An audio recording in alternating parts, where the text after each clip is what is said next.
A really hot topic this week is the duty of care for directors and trustees of charities in a time of volatility in the investment markets in general and turmoil or even fear of turmoil in their banking institutions.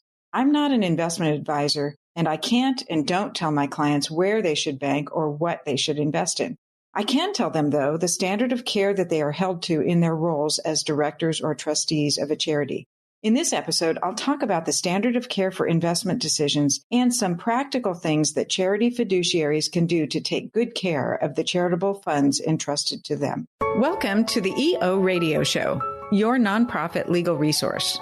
Brought to you by the Exempt Organizations Group at Farella, Braun & Martel. My name is Cynthia Rowland, and I'm a partner at Farella. I'm a business and tax lawyer with more than 30 years of experience advising clients on nonprofit and charity law. Through this podcast, our lawyers and guests will discuss a range of legal and business issues impacting the nonprofit world because we understand you work hard every day to make your community a better place to live and do business. Many of our programs focus on the basics, and at times we'll do a deep dive into narrow and complicated legal issues. Again, welcome to the EO Radio Show. We're glad you're here.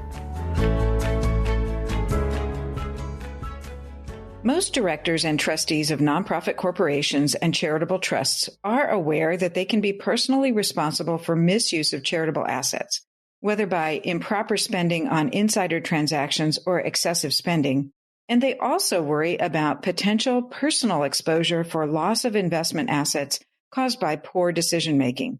In periods of market volatility, while it is a rare set of circumstances that leads a regulator to bring a breach of fiduciary duty claim against the charity's board for loss of asset value, the bigger risks are usually adverse publicity, donor dissatisfaction, and adverse impacts on the ability to raise funds in the future. So boards are rightly concerned about preserving their investment assets. While a charity board can't control the market, they also can't just keep all the assets in cash in the bank. In fact, the recent meltdown of several well-known mid-sized banks highlights the risk of keeping substantial amounts of cash in one financial institution. So what is the board to do when even holding cash is risky? Well, let's start with what the law says. State law prescribes the fiduciary duties and the standard of care for nonprofit boards. Nearly all of the states have adopted the Uniform Prudent Management of Institutional Funds Act, known by its acronym, UPMIFA. Pennsylvania is the sole exception, and its laws aren't dramatically different anyway, so we'll focus today on the UPMIFA standards. UPMIFA requires that in managing and investing an endowment fund, the board first must consider whether there are specific requirements or limitations in the terms of the donor's gift. For example, sometimes a donor makes a gift of a particular stock in the company that the director founded and requires or requests that the investment not be liquidated, but instead held for dividends. And that can be a fine strategy. In most cases, though, the donor or donors do not impose specific restrictions on the gifted assets, and so it is up to the board to determine where to invest. The state laws generally direct that the board consider 9 factors.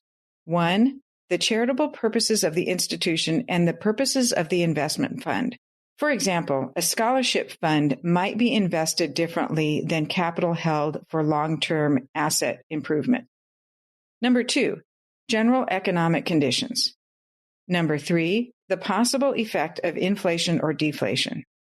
Number 4, the expected tax consequences, if any, of investment decisions or strategies. Number 5, the role that each investment or course of action plays within the overall investment portfolio. Number 6, the expected total return from income, whether business revenue or fundraising programs, and the appreciation of investment assets. Number 7, other resources of the institution. Number 8, the needs of the institution and the investments to make distributions or conversely to preserve capital. And number 9, an asset's special relation or special value, if any, to the charitable purposes of the institution. This latter point is generally focused on mission-related investments, and I'm going to leave that out of the discussion today because mission-related and program-related investing are a topic all on their own. So today we're considering investment assets that are not mission-related and not program-related investments. Returning to the UPMIFA standards.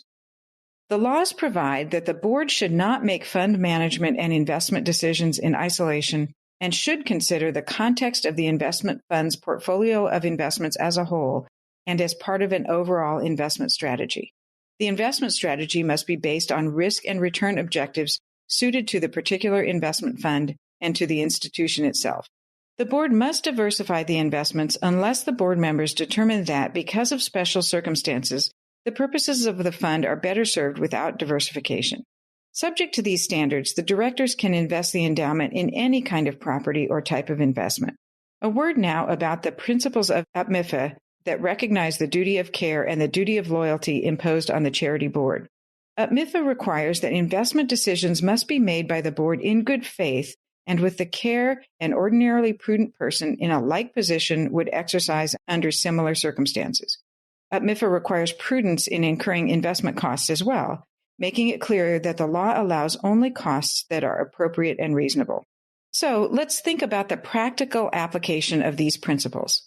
In practice, most large charities appoint an investment committee of board members to whom investment duties are delegated. The typical provisions of an investment committee charter or scope of work include the following elements: the duty to develop an investment policy, the duty to periodically review and amend that policy, the duty of oversight of the investment performance, the duty of oversight of decisions about the selection of investment advisors, and the duty to review their fees and performance. It is important that the investment committee include board members with expertise relevant to the investment strategy adopted by the board. Not all investment committees have to be investment professionals, but all should be relatively conversant in investment management and able to ask the right questions at the right time about the decisions and choices made for the investment policy, asset allocation decisions, and the comparison of performance against benchmarks. Key to the work of the investment committee is its development of the investment policy. The written investment policy should state the organization's tolerance for risk, which can have various factors. For example, a charity with a substantial operating budget for staff and operations will need to be sure that its investment assets generate sufficient income to cover these costs, beyond what can reasonably be expected to be raised from contributions. So in that case, a substantial amount would be held in income-producing investments, and of course, a good amount will need to be held in cash for payroll in each quarter, or for a longer period if investment assets are not easily liquidated. And that is part of what led to some panic recently, when foundations with big cash balances for upcoming payroll, grants, and operations realized that they had cash in banks in excess of the FDIC insured amounts. There are strategies to reduce that risk, and investment advisors and wealth managers are the professionals to consult on that. Which leads us to the question of when the board can reasonably rely on outside professionals. UPMIFA makes it clear that the board may delegate to external agents the management and investment of the endowment fund and investment assets, but must act prudently and in good faith in selecting the agent or agents and establishing the scope and terms of the delegation. The board should periodically review the agent's actions. In the last 20 years, most nonprofits have come to rely substantially on the recommendations of professional money managers, and the relevant statutes authorize the board to rely on professional investment counsel's advice. There are still some nonprofits whose board members feel comfortable working without professional investment advisors, although these are few and far between. Once an investment policy is developed and asset managers are selected, the investment committee should work with the professionals to develop appropriate asset class allocations that can reasonably be expected to meet the objectives of the investment policy on a short-term, mid-term, and long-term horizon. Once the relative proportion is determined for each asset class, then the specific investment decisions are made. The rules of UPMIFA emphasize that decisions on asset acquisition and disposition should not be made in a vacuum, and instead, the investment committee and its advisors should make these determinations in light of other investments and the total portfolio, rebalancing when necessary, but not necessarily trying to react on a daily, weekly, monthly basis. When facing a systemic disruption, like what we see now in the spring of 2023, the prudent board and investment committee should consult with their professional investment team when considering additional diversification. This year, the diversification issue of the day is bank cash deposits and the possibly difficult ramifications that moving cash may have on the charity's relationship with its bank. If you would like more information about UPMIFA and investment standards, check out episode 16, which addresses the basics of impact investing and also touches on the UPMIFA rules. So that's all for this episode. Be sure to check out the show notes for links to more resources. I'm Cynthia Rowland, and you've been listening to EO Radio Show, your nonprofit legal resource, brought to you by the Exempt Organizations Group at Farella, Braun, and Martell. If you have suggestions for topics you would like for us to discuss, please email us at eoradioshow@fbm.com. That's eoradioshow@fbm.com. Thank you for joining us. Until next time, make a difference.